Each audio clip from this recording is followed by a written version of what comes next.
This video is sponsored by Niba. Be sure to stop by their website for discounted games, excellent prices on games, and a wide variety of them.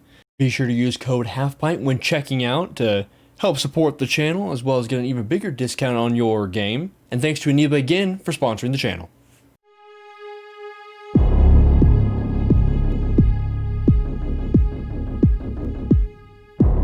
I've been dogging on 343 Industries for years. I've never really been impressed with the way they've gone about things. I was very optimistic when they were first coming in with Halo Anniversary, loved that when it first came out, and Halo 4, but after the story is kind of tempered off. Halo 5 is what really threw me a wrench.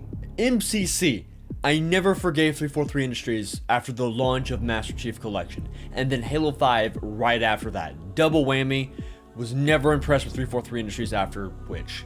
Just couldn't get back into them. Didn't like their content, didn't like the way they went about stuff when it came to development, and didn't like where they're taking the story of Halo. But I gotta say, I can't just dog on a company over and over and over when they are actually making legitimate improvements. And as of recently, as of today, they've made some massive improvements that I do have to applaud them for, which has finally caught my eye, and the fact that I think it's time we do move our attention to 343 Industries this year. We have something huge coming with Halo Infinite. I was never on board with Halo Infinite. It was kind of just there. I'm like, we haven't seen gameplay of it.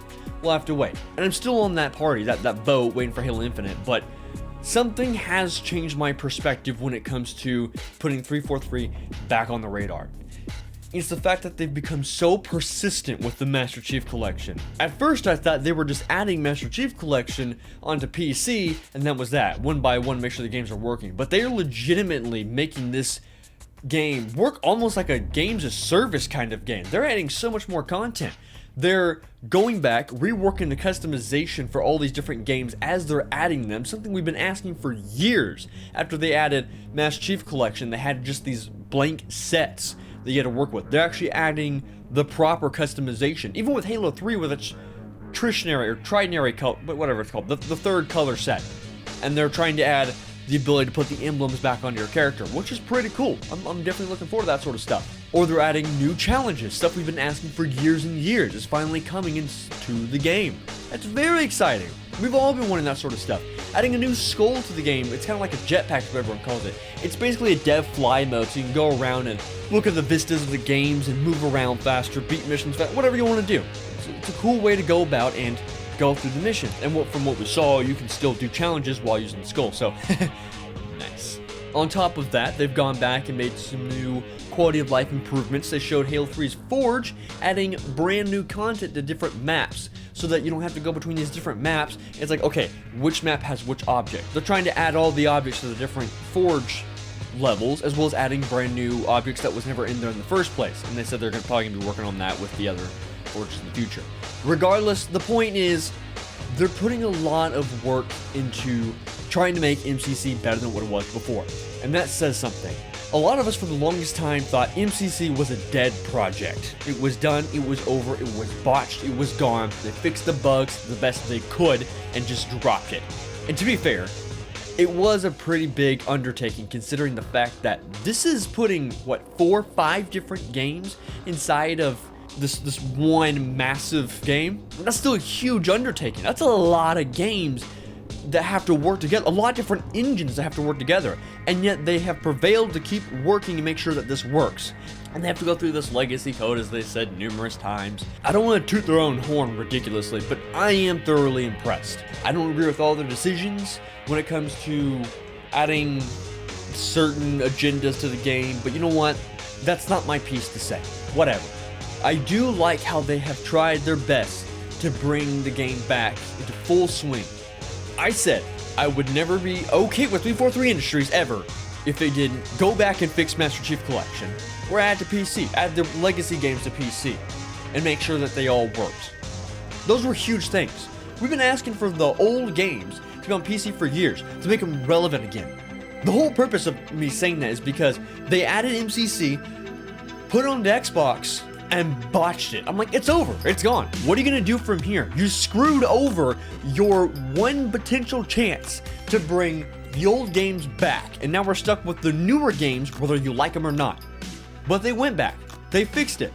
And to really boost the population, they went ahead and added it to PC one by one to ensure the games were going to be working to their best potential.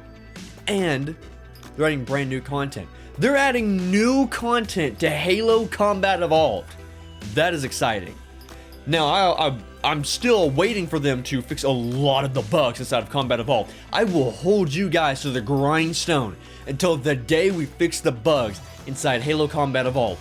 Hear me out on that. I will not let you guys go on that case. But regardless, I can't say you guys are some trash company or terrible company if you have taken the effort to improve the game, bring back the population, and really show that, hey, we do care about the Halo community, and that says something.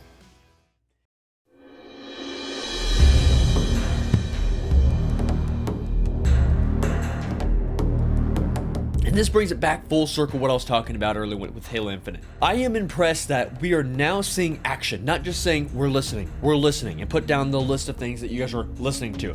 They are taking full efforts to go and actually work and listen to the community and say, hey, here's proof that we're listening and we're putting it into the games. They're adding a custom server browser to Master Chief Collection. Finally, input-based matchmaking. Adding new skins to the game, which you can opt out of if you still want the legacy mode. But custom server browsers are coming! Finally! Now granted, they were talking about how they want to add it for the sake of different game modes, which is exciting, you know, because matchmaking can't add all those modes. You might want your own one for server browsers. That's cool. But if mods aren't compatible with server browsers, we have a problem. That's the big thing we need for server browsers is mods. Thank you very much. Now with that out of the way, it's still impressive and shows they are going back and listening to feedback.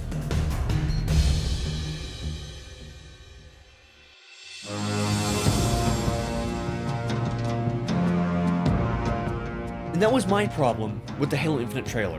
When I watched the Halo Infinite Discover Hope trailer, for me it was more of, hey, we're listening, and here's the things we're listening to. It wasn't them going out on their promise of, are they actually listening? Sitting here wondering, can 343 really redeem themselves after the atrocity, absolute atrocity that was Halo 5 between its microtransactions, the abysmal way they did the armor, the campaign, the complete overhaul to multiplayer that was completely different from a Halo game. The multiplayer was good for what it was. It was not a Halo game, and I will stand by my word on that. That is a spin-off game, not a mainline Halo game, and that was the problem. And to be fair, although I'm not impressed with 343's take on Halo's story, I liked how it was simple, and Master Chief was the husk for the player to come in, with occasional story beats, but he was basically the embodiment of the player as the universe unfolded around him, and that's the experience and the story that the players found out about. It seems like they might actually be going back to that with Halo Infinite, or regardless of that, I am pretty impressed what they're doing with the story after playing Halo Wars 2. Now, the whole sound effects of the band going, it's annoying, but that's a nitpick. I have a lot of nitpicks about the story. But I do like the Banished. They're a cool concept. They feel like OG roots to Halo. It's a nice foundation. It's a nice breather from all the Prometheans we've been seeing. I liked how the Forerunners were mysterious, and they brought them out too much. And the Banished are kind of like, woo, it's a nice refresher. It's cool. They're done really well. And now that they're confirmed for Halo Infinite, I'm very excited to see where the story is for Halo Infinite. And that really brings me in line thinking, what are we going to see with Halo Infinite now? You know, it really piques my interest of what sort of stuff will happen inside of Halo Infinite. I might be excited for the story. Let's not retread old waters. Let's discover new grounds. Let's not find out more about the Forerunners. Let's figure out new stuff. I want to see the ideas inside developers' heads, not nitpick every single detail you can find in already existing Halo lore. Can we do that? There's potential there. With the ending of the entire Discover Hope trailer, all I see is a new Halo ring and Cortana talking once again. We're going back to that story beat. But with Master Chief going back to his OG roots, the only thing we've really seen him say is, we need to fight and get ready. That is all I need to hear from Master Chief. He is ready to go. It feels like were once again stepping into the shoes of Master Chief in Halo 3, and he was there for the ride to finish the fight, as epic as it was. Literally every cutscene you see of Master Chief is him in an epic pose saying, "We're gonna finish the fight today," and him going about his way on how he's gonna save the universe. Kick ass as any cyborg should do, any badass cyborg should do. And that, ladies and gentlemen, is why I might actually be rekindled and re-excited for Halo Infinite. Or at least, why I'm happy with MCC. But I still need you to fix the bugs inside of Halo CE, for the love of God. Halo 1's my favorite game! I want to hear your guys' opinion, because this is kind of a big topic. What are your guys' opinion on 343 Industries, Master Chief Collection, and Halo Infinite? It's a very divisive thing, so I want to hear as many opinions as possible. I want as much of a diverse opinion in the comment section down below. Do you have a bit of renewed hope? Are you still skeptical on the sidelines? Are you like full throttle ready for Halo Infinite? Or have you been lost after stuff like MCC's launch and the debacle of Halo 5? Let me know down below. I want to thank you all for watching a long time, but not a hard time. And I'll see you guys next time. Oh, leave a hashtag finish if you made it to the end of the video. And thanks to Aniba again for sponsoring the channel.